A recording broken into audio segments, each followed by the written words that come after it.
கிருஷ்ணகிரி மாவட்டம் வேலம்பட்டி அடுத்துள்ளது பாலேகுலி பகுதி. டிசம்பர் மாதம் 2ஆம் தேதி மதியம் சுமார் 2:30 மணியளவில் அங்கிருந்த மாந்தோப்பை போலீசாரும் பொதுமக்களும் ஆக்கிரமித்திருந்தனர். கூடியிருந்தவர்களின் முகத்தில் ஒருவித படபடப்பு. 2 ஆம்புலன்ஸில் பிஞ்சு குழந்தைகளையும் ஒரு ஆணையும் அங்கிருந்தவர்கள் ஏற்றி அனுப்பி வைத்திருக்கிறார்கள். இந்த பகுதியில் சுற்றுலாவுக்கு வந்த குடும்பத்தினர் திடீரென ஏற்பட்ட உடல்நலக் கோளாறால் மயங்கிவிட்டதாகவே அந்த பகுதிவாசிகள் நினைத்தனர். ஆனால் மருத்துவமனையில் அந்த குழந்தைகளை பரிசோதித்த மருத்துவர்கள் விஷம் சாப்பிட்டதால் இறந்துவிட்டதாக கூறியிருக்கிறார்கள். அதன் பிறகுதான் நடந்திருப்பது ஒரு திட்டமிட்ட கொலை என்று தெரிய வந்திருக்கிறது. இந்த பயங்கரத்தை செய்தது வேறு யாரும் அல்ல, அந்த குழந்தைகளின் தந்தை.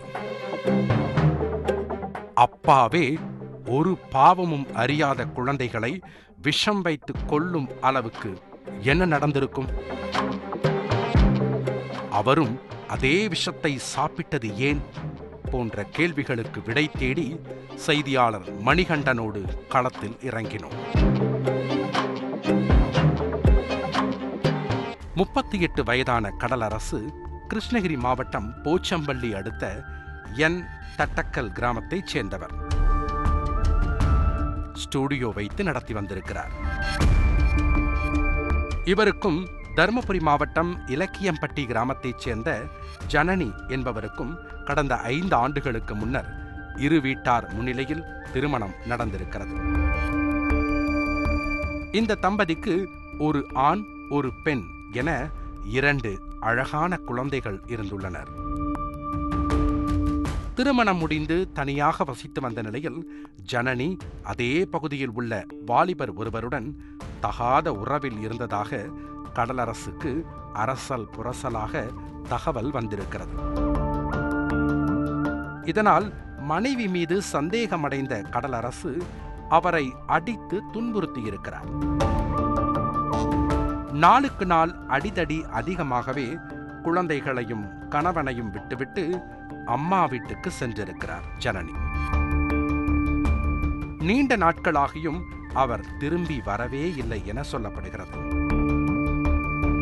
குழந்தைகளின் நலனை கருத்தில் கொண்ட கடலரசு ஜனனியை சமாதானம் செய்து அவரை மீண்டும் வீட்டுக்கு அழைத்து வந்திருக்கிறார். ஊருக்குள் மீண்டும் ஜனனியை பற்றி தவறாக பேசியதாக சொல்லப்படுகிறது. இது கடலரசுக்கு அவமானத்தை கொடுத்திருக்கிறது. அந்த அவமானத்தை துடைத்தெறிய அவர் மொத்த குடும்பத்தையும் கொன்றுவிட்டு தற்கொலை செய்து கொள்ள நினைத்திருக்கிறார். சம்பவத்தன்று குடும்பத்தோடு சுற்றுலா சென்ற கடலரசு கையோடு பூச்சிக்கொல்லி மருந்தை எடுத்துச் சென்றிருக்கிறார். சுற்றுலாவை முடித்துவிட்டு வீட்டுக்கு வரும் வழியில் ஹோட்டலில் சாப்பாடு வாங்கி அதில் யாருக்கும் தெரியாமல் பூச்சி மருந்தை கலந்திருக்கிறார். முதலில் குழந்தைகளுக்கு விஷச்சாப்பாட்டை கொடுத்த அவர் அவரும் சாப்பிட்டுவிட்டு மனைவிக்கும் கொடுத்திருக்கிறார். குழந்தைகள் திடீரென மயங்கி விழுந்ததை பார்த்த ஜனனி உடனே சுதாரித்துக் கொண்டு உணவை சாப்பிடாமல் தட்டிவிட்டிருக்கிறார். கடலரசும் நிலைக்குலைய விபரீதத்தை புரிந்து கொண்ட ஜனனி உதவிக்கு மக்களை அழைத்திருக்கிறார். குழந்தைகள் இருவரும் இறந்து போக தீவிர சிகிச்சைக்கு பிறகு கடலரசு உயிர் பிழைத்திருக்கிறார். அவர் அளித்த வாக்குமூலத்தில்தான் நடந்த அனைத்து பயங்கரமும் வெளிச்சத்துக்கு வந்திருக்கிறது. இந்த சம்பவம் தொடர்பாக வழக்கு பதிவு செய்த போலீசார் குழந்தைகளை கொன்றதற்காக கடலரசை கைது செய்திருக்கிறார்கள். கடலரசின் சந்தேகம் கடைசியில் ஒரு பாவமும் அறியாத அவரது பிஞ்சு குழந்தைகளின் உயிரை அநியாயமாக பறித்துவிட்டது.